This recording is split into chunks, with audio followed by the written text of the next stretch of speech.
طليق رحمة محسن خلاص اتحكم عليه. فاكرين رحمة محسن الفيديوهات بتاعتها اللي كانت اتسربت وملت السوشيال ميديا، وبعد كده هي طلعت في تصريح واتكلمت وقالت ان ده كان جوزها، وان ما كانتش تعرف ان هي بتتصور اصلا. وبعد كده النيابة اثبتت ان هي كانت عارفة انها بتتصور، بس هو هددها بفلوس ان هو هينشر فيديوهاتها. وفجأة الفيديوهات اتسربت قبل ما حتى يتفقوا على الفلوس او تقوله انت عاوز ايه. قامت الفيديوهات متاخدة فجأة كده ومتسربة. وبعد كده هي رفعت عليه دعوى قضائية لان مش هي اللي نشرت الفيديوهات، وطالبت بحقها وان هي متظلمة وحاجات من دي.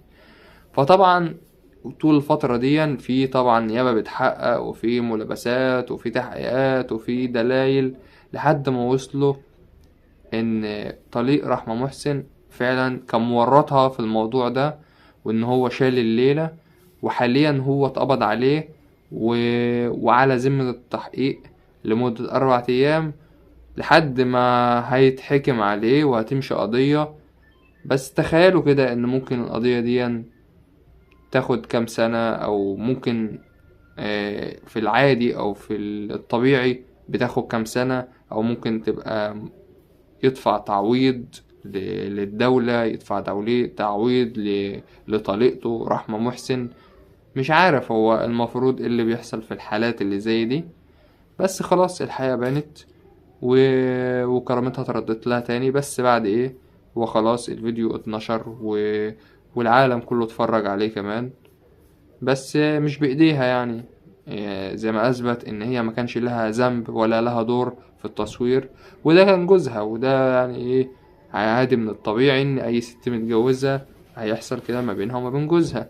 فمتبقاش مدياله اخوانه بقى إذا كان بتتصور أو لأ. ده عادي يعني. هو دي بتبقى من الراجل ذات نفسه. إذا كان هو مثلا، هي النهاردة مراتك وبتقول هبقى اطلقها بكره، لا، هي هتبقى شرفك وعرضك، وانت وهي مراتك وهي طليقتك برضه.